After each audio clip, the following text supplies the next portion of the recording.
Là, on continue avec le Chumash. Pardon. Voilà.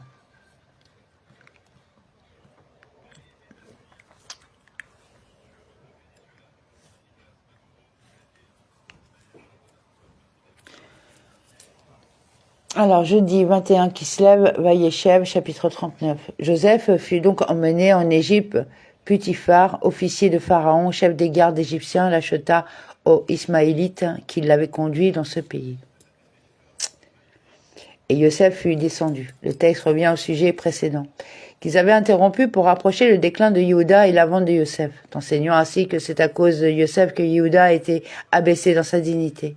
Il entend également comparer l'histoire de la femme de Potiphar avec celle de Tamar. De même que les motifs de celle-ci étaient purs, de même les motifs de celle-là.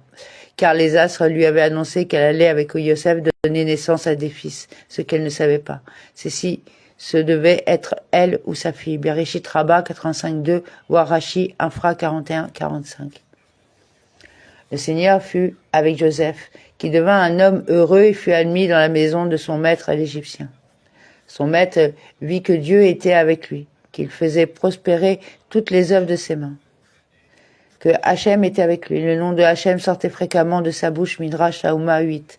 Et Joseph trouva faveur à ses yeux et devint son serviteur. Potiphar le mit à la tête de sa maison et lui confia tout son avoir. Et tout ce qui était à lui. École yesh lo. Expression élitique, il manque le pronom relatif Asher. Du moment où il eut mis à la tête de sa maison de toutes ses affaires, le Seigneur bénit la maison de l'Égyptien à cause de Yosef, et la bénédiction divine s'étendit sur tous ses biens à la ville et aux champs. Alors il abandonna tous ses intérêts aux mains de Joseph et ne s'occupa plus avec lui de rien sinon du pain qu'il mangeait. Or, Joseph était beau de taille et beau de visage. Et il ne s'occupa plus avec lui de rien. Il ne faisait attention à rien, sinon du pain, à savoir sa femme.